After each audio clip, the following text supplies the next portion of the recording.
Saya paling menyimpulkannya kalau dari sisi karomah ya, itu lebih condong ke hal yang memang kebaikan.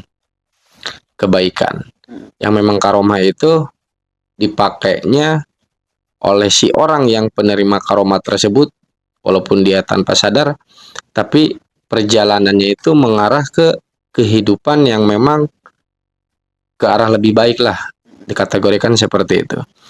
Dan terkadang orang yang si penerima karomah tersebut dia tidak sadar, dia bisa dan tidak bisa pun dia tidak merasa mengakui bahwa itu karomah yang sudah ada di dirinya.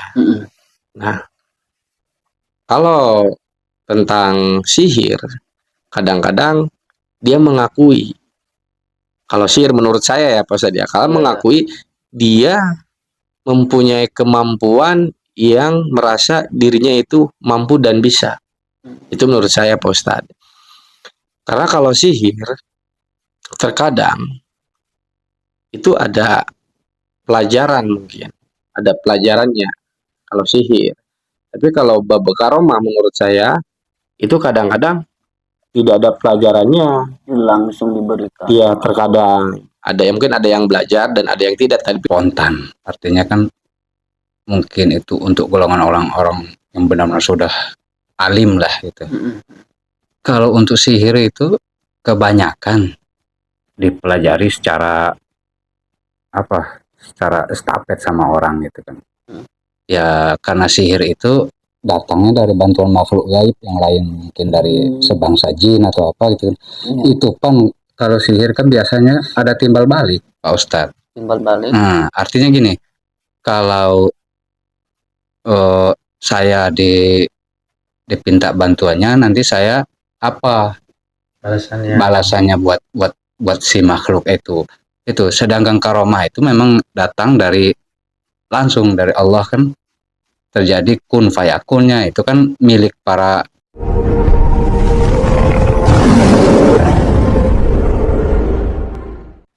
Assalamualaikum warahmatullahi wabarakatuh. Waalaikumsalam warahmatullahi. Salam sejahtera, semoga kita diberikan kesehatan selalu oleh Allah Subhanahu wa taala. Alhamdulillah kita bisa berjumpa kembali, bertemu kembali. Mudah-mudahan suasana malam ini kita tetap happy, tetap asyik. Amin ya robbal alamin. Jadi dalam pembahasan untuk malam ini kita akan membahas perbedaan antara karomah dan istijrod atau dikatakan sihir. Karena saya pun pernah dikasih pepatah oleh orang tua saya, ya sekaligus guru saya. Jadi di akhir zaman itu banyak bermunculan hal-hal yang aneh. Jadi bedanya seperti tipis-tipis bawang. Tipis-tipis bawang. Mungkin sudah tidak aneh lagi, kita sudah banyak menjumpai lah di wilayah kita atau luar wilayah kita, jadi orang-orang yang di luar nalar logika kita. Mungkin kan pengertian daripada karomah itu kan amrun khawarik lil adat, jadi perkara yang membedah kepada adat yang tidak masuk logika. Bisa dikatakan kalau tidak masuk logika ya seperti seseorang tekbal, ditembak tidak mempan, dibakar tidak hangus, itu kan amrun khawarik lil adat. Dan mungkin kisah-kisahnya sudah banyak juga ya diceritakan dalam kisah para nabi. Mungkin untuk kisah para nabi kan dikatakan mukjizat. Dan untuk para wali dikatakan karomah. Mungkin dalam hal ini untuk menyikapi dalam kehidupan kita bermasyarakat, kehidupan ini kan kita akan menjalani ke depan. Jadi supaya kita bisa membentengi diri kita dan membedakan mana karomah dan mana istijroj dan mana yang dinamakan sihir. Mungkin untuk Adeden sendiri, salah satu pembeda antara karomah dan sihir itu seperti apa? Ya, Pak Ustadz. Jadi kalau pengertian saya secara pribadi tentang karomah atau sihir, saya paling menyimpulkannya kalau dari sisi karomah ya, itu lebih condong ke hal yang memang kebaikan. Kebaikan. Yang memang karomah itu dipakainya oleh si orang yang penerima karomah tersebut, walaupun dia tanpa sadar, tapi perjalanannya itu mengarah ke kehidupan yang memang ke arah lebih baik lah, dikategorikan seperti itu. Dan terkadang orang yang si penerima karomah tersebut dia tidak sadar, dia bisa dan tidak bisa pun dia tidak merasa mengakui bahwa itu karomah yang sudah ada di dirinya. Nah, kalau tentang sihir, kadang-kadang dia mengakui.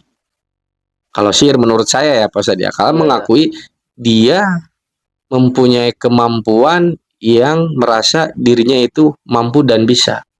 Itu menurut saya Pak Ustadz. Karena kalau sihir, terkadang itu ada pelajaran mungkin. Ada pelajarannya kalau sihir. Tapi kalau bab karomah menurut saya, itu kadang-kadang tidak ada pelajarannya. Langsung diberikan. Iya, terkadang ada yang mungkin ada yang belajar dan ada yang tidak. Tapi kebanyakan kalau saya menemukan orang yang punya karomah itu dia tidak belajar lagi. Jadi langsung ada gitu. Cuma dia pun merasa itu bukan punya dia dan dia pun tidak merasa punya tentang karomah tersebut. Tapi kalau sihir biasanya ada tata caranya juga untuk dipelajari dan memang cara pembawaannya dia selalu mengakui bahwa dia bisa dan dia mampu. Mengakui lah. Mungkin itu yang cuma saya bisa jelaskan Pak Ustadz tentang karomah atau sihir gitu. Mungkin selebihnya Warijal yang mungkin lebih paham. Untuk Arijal sendiri, mungkin daripada yang mempunyai karomah dan yang mempunyai sihir. Jadi si pemilik karomah dan si pemilik sihir itu dalam karakter sifat aja tuh, dalam karakter kehidupan sehari-hari. Jadi perbedaannya seperti apa itu?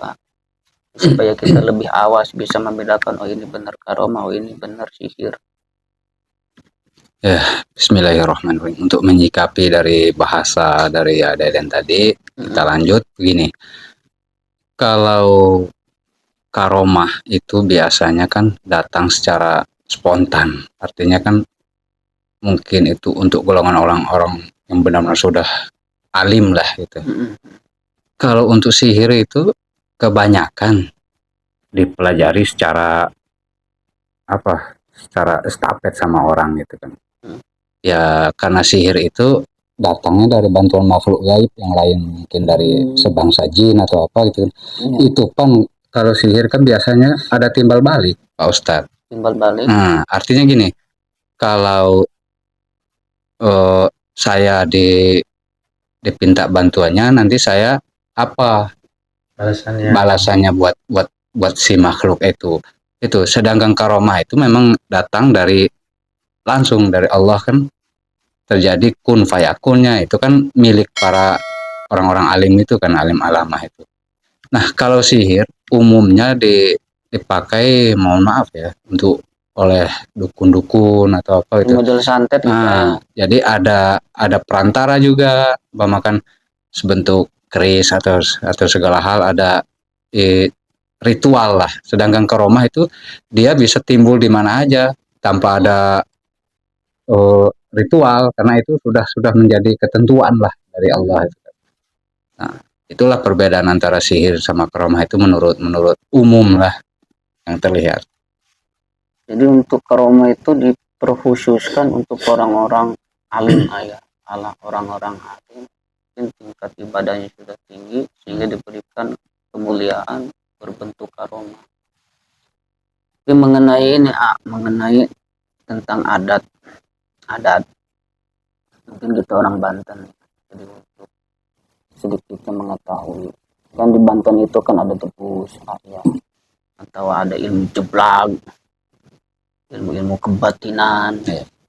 Itu bisa dikategorikan karomah apakah sekedar ya ilmu gaib? Ya karena ini kan menurut pandangan saya, karena ini kan itu mencas suatu Mm. perkumpulan itu kan Iya, nggak boleh itu kan. Artinya gini, Pak Ustadz, kalau berhubungan dengan alam gaib itu akan berisiko aja gitu. Kalau karomah itu tidak ada risiko, tapi karomah itu kan timbul hanya sekali, untuk diulang lagi nggak bisa dia. Sedangkan untuk sihir itu bisa berulang-ulang. Jadi untuk versi karomah mah tidak bisa dipertontonkan. Tidak bisa, karena itu kan datang dari Allah. Karena apa? Karena mendesak kebutuhan sang pemilik karomah tersebut. Sang alim itu terdesak, dia berdoa ya langsung gitu kan, dan langsung timbul. Sedangkan untuk sejenis sihir itu memang harus berkomunikasi dulu dengan alam gaib, itu gimana baru itu berlaku si sihir itu. Jadi bisa diluruskan seperti ini kali A. Jadi kan untuk versi karomah bisa dikatakan karomah tersebut bisa muncul dengan kehendak Allah seketika pemilik karomah itu terdesak, dan tujuannya untuk syiar kali A.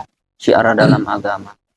Adapun masalah tradisi atau seperti yang tadi dibicarakan itu kan dipertontonkan ayah seperti debus atau apa. Ya mungkin kita ambil ininya sih, hikmahnya itu kan seni mungkin ayah. Seni bahwa tiap-tiap daerah kan ada adat tradisinya dan ada adat seninya. Gitu ya ayah. Berarti versi lurusnya karomah itu, jadi si pemilik karomah akan memunculkan karomahnya itu dengan kehendak Allah seketika dia terdesak. Terdesak. Beda lagi kalau versi sihir tadi ayah. Kalau versi sihir kan ya mungkin untuk mendolimi seseorang, untuk menjahati seseorang. Ya. Mungkin ya bisa diambil kesimpulan bahwa dalam arti karomah itu diberikan kepada orang-orang yang sudah dikehendaki oleh Allah Subhanahu wa taala. Untuk hadirin sendiri, masih ada pertanyaan mengenai tentang karomah.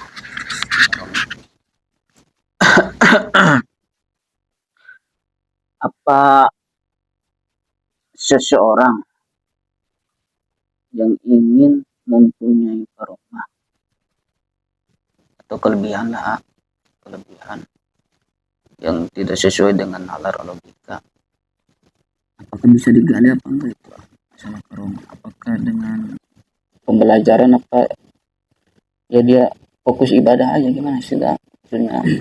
Ya kalau menurut saya sih Pak Ustadz tentang karomah itu ya, jadi memang kadang-kadang pure sih kalau menurut saya, pure. Jadi bukan tidak bisa dipelajari, mungkin sebagian bisa, cuma terkadang dia lebih condongnya menurut saya karomah tersebut datangnya kepada orang-orang yang memang mempunyai sifat dan karakter yang tulus. Misalkan contoh, kita kadang-kadang datang ke salah satu penjarahan yang memang kadang banyak orang hayang ngelikan karomah, padahal kan kita mah bukan seperti itu ya. Tujuannya mendoakan, doa, sambung doa gitu kan. Cuma kadang-kadang ketika kita datang, wallahu alam bishawab, tidak ada yang tahu kalau misalkan akan datangnya ke siapa, tentang pengetahuan atau misalkan yang tadi dibicarakan tentang karomah tersebut. Mungkin bisa aja ke si A, ke si B, dia tiba-tiba punya kelebihan, bisa paham ini, bisa misalkan komunikasi dengan ini, kan kita tidak tahu. Tapi itu pun tidak jangka panjang gitu. Tidak jangka panjang Pak Ustadz. Jadi yang kata Warjal tadi, cuma hanya sesuai kebutuhan kita aja. Itu pun kalau kita sudah terhimpit. Itu pun kalau kita misalkan sudah memang mentog lah, bahasa kasarnya mentog, baru mungkin kita munajat, atas izin Allah bisa terjadi gitu. Ya terus masalah mengenai pelajaran juga ada mungkin yang sudah tahu tata cara keilmuannya, diarahkan oleh guru, misalkan harus seperti ini, mungkin bisa saja Pak Ustadz. Gitu. Berarti untuk pelaku-pelaku spiritual, apakah boleh enggak mengharapkan karomah?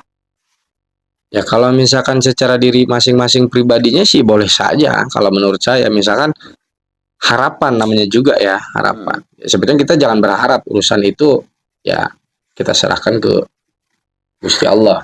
Cuma kembali lagi manusia sifatnya kan, benar tidak? Nah, kalau misalkan pelaku spiritual tersebut ingin mengharapkan karomah, ya mungkin bisa saja. Cuma ya dia akan paham dengan satu titik tersebut saja. Oh, Gitu. Hanya paham dengan keadaan karomah tersebut. Cuma pelajaran untuk kedepannya dia tidak akan memahami. jadi mentok ayah. Itu menurut saya, Pak Ustadz. Berarti ya secara lebih bagusnya untuk pelaku spiritual wis lurus baik mending ayah. Iya, seharusnya gitu. Jadi kalau misalkan memang kita nih dilatih atau belajar sampai detik ini jadi pelaku spiritual, ya kita ya tadi lebih baik dicondongkan niatnya itu ke urusan yang memang membenahi kesalahan kita, dipelajari lagi, terus menjaga keistiqomahan, menjaga hati agar tidak misalkan seumpamanya yang dulu belum belajar tuh masih syirik, bidik, dengki, ujub, ria, ya minimal ketika kita sudah masuk ke arah spiritual, minimal kita gali itu aja. Adapun masalah ke depan tentang karomah tersebut ada dan tidak itu urusan Allah. Gitu. Ya, mungkin tadi sudah dikatakan ya beda-beda tipis ayah. Seperti tadi yang saya sudah utarakan ya tipisnya tipis bawang. Tipis bawang. Mungkin kan antara karomah dan sihir atau bisa dikatakan istijroj. Contoh kecil aja, contoh kecil. Mungkin sihir istijroj bisa menciptakan sesuatu. Contoh batu dijadikan emas atau mengeluarkan uang. Mungkin dalam segi karomah pun ada yang seperti itu. Seperti batu jadi emas atau bisa menciptakan uang. Jadi untuk pembedanya, mungkin untuk pembeda, kita ambil kesimpulan yang tadi sudah dibicarakan ayah. Jadi mungkin untuk karomah tidak untuk dipertontonkan. Walaupun adapun untuk sihir ya mungkin ada yang dipertontonkan. Seperti itu ya. Tapi ya bukan berarti setiap hal yang di luar nalar itu dikatakan sihir juga ya. Benar, benar. Bukan, karena kan ada keilmuan-keilmuan yang khusus, mungkin yang khusus untuk dipelajari. Setelah dipelajari dia bisa jadi memahami hal-hal tersebut. Jadi intinya bagaimana tuh? Jadi pelaku sihir atau dikatakan pelaku istijrod sendiri itu lebih mengarahnya kemana sih ya?